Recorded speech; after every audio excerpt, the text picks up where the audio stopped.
Okay, so let me start with a confession. I teach English. I've studied English for years. I know English, and still there have been moments when someone spoke to me in English and my brain just went completely blank. Like nothing. Zero thoughts. No words. Just panic. Yes, that moment when your mind goes, "We have literally learned this language for 10 years. Why are we suddenly a potato?" Exactly. And the worst part is, people think freezing means you don't know English. But that's not true at all. Not even close. Freezing has way more to do with your brain than with your vocabulary. Which is why today we're talking about the real reason people freeze when speaking English. Not the cliché reasons, like you need more practice or you need more confidence. Yeah, because let's be honest, you can practice every day and still freeze. You can know thousands of words and still freeze. You can even understand everything the other person says and still freeze. So if you've ever thought, what is wrong with me? Nothing. Your brain is just doing exactly what it was designed to do. Let's start here. Freezing is not laziness and it's not stupidity. It's a stress response. Yes, when someone suddenly speaks English to you, especially unexpectedly, your brain asks one very important question. Am I safe? And if the answer is, "I'm not sure," your brain goes into survival mode.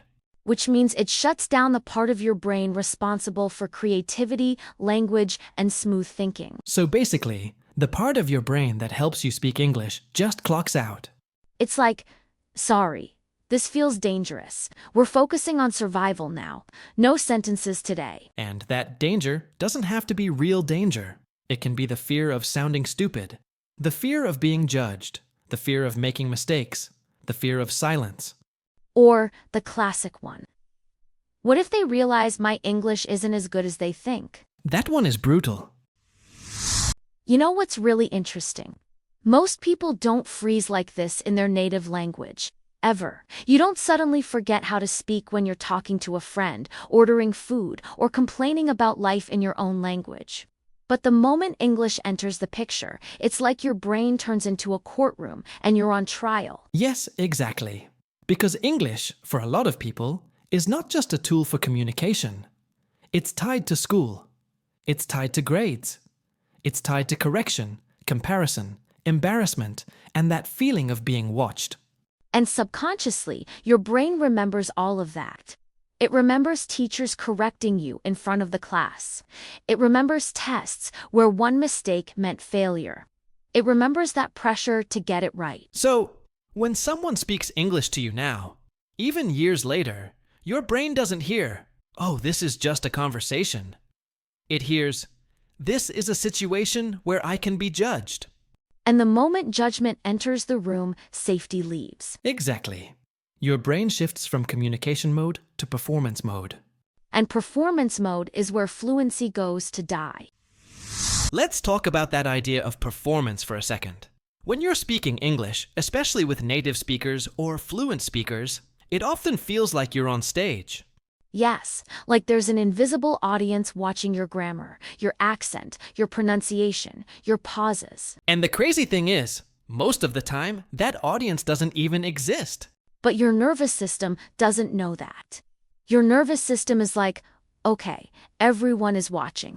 Don't mess this up. So instead of listening and responding naturally, you start monitoring yourself. You think about how you sound while you're speaking. And the moment you do that, you disconnect from the conversation. Which is why so many people say, I understand everything, but I can't respond. Because understanding is passive, speaking is vulnerable. Now, let's talk about perfectionism, because this is a huge one. A lot of English learners believe, consciously or not, that they're only allowed to speak when they can say something correctly. And not just understandable, but correct. Grammatically correct. Well-structured. Almost impressive. So instead of speaking, they start building sentences in their head. They're checking verb tenses, word order, prepositions. And meanwhile, the conversation keeps moving. And then comes that moment where it's clearly your turn to speak. And your brain is still editing draft number 3 of the sentence. So nothing comes out. And when nothing comes out, panic increases. Which makes thinking even harder. That's the loop. Perfectionism gives delay, gives pressure, gives freezing. Another thing people really underestimate when it comes to freezing is time pressure. That specific moment when someone finishes a sentence, looks at you, and clearly expects an answer. Nothing dramatic is happening. But inside your head, everything suddenly feels urgent. Yes, that silence hits hard for so many learners. It's not just a pause, it feels heavy, uncomfortable, almost threatening. Like something is wrong because you're not speaking yet. Because in your mind, silence quickly turns into failure. You start thinking, I should already be talking. I'm taking too long. They noticed. Or even worse, exposure, that feeling that the silence is revealing something about you. Like it's proving that you're not fluent enough, not confident enough, not good at English. So your brain starts narrating the situation in the worst possible way. They're waiting. This is awkward. You're freezing again. Say something. Anything. Just don't stay silent. But instead of helping, that urgency actually shuts everything down. Your brain stops searching for meaning and focuses on escaping the discomfort. And that's when you feel stuck. You want to speak, but your thoughts feel slow, messy, out of reach. It's ironic because the more you pressure yourself to respond quickly, the slower your brain becomes. It's like telling someone to calm down in the middle of a panic attack. Exactly. Time pressure and language don't work well together, especially when you're still building fluency. And here's the part people forget. Pauses are completely normal in real conversations. They happen all the time. Native speakers pause constantly. They think. They hesitate. They restart sentences. But learners often believe that if they pause, it means they're bad at English. So instead of using the pause, they fight it. And that fight is what creates the freeze. So, after talking about pressure, silence, and perfectionism, it's important to say this very clearly. The real reason you freeze when speaking English is not because you don't know enough English.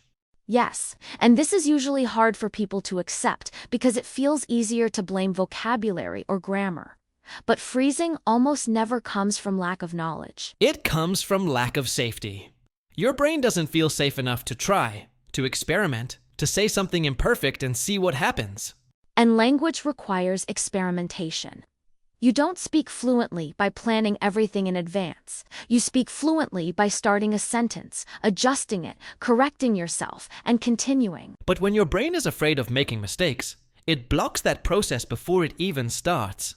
So instead of letting words come out naturally, your mind stops you and says, wait, make sure this is right, make sure this sounds good. And that internal warning system feels protective, but it's actually what causes the freeze. Because the moment your brain treats English like a threat, it shifts into survival mode. And survival mode is great if you're in danger, but terrible if you're just trying to have a conversation.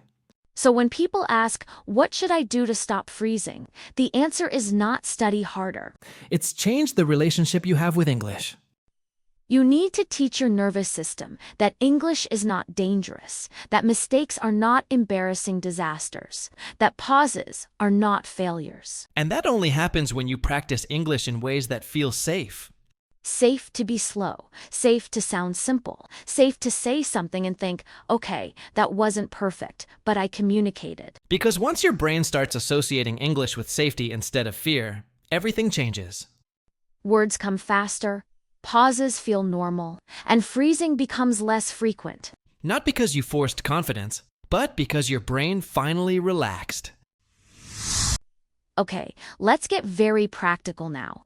What do you do when freezing happens in the middle of a conversation? First thing, slow down your body before trying to fix the language.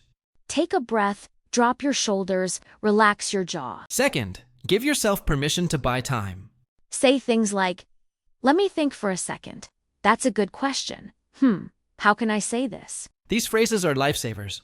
Third, simplify your message. Say the idea, not the perfect sentence. Short sentences are powerful.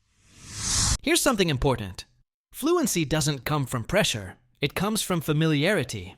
The more relaxed experiences you have with English, the safer it feels. And the safer it feels, the easier words come.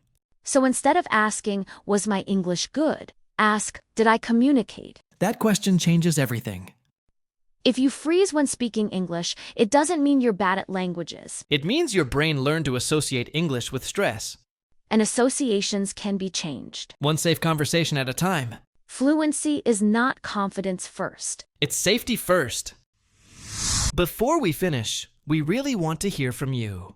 Seriously, if you've ever frozen when speaking English even once, you're not alone, and we want you to say it out loud in the comments. Tell us, what situation makes you freeze the most?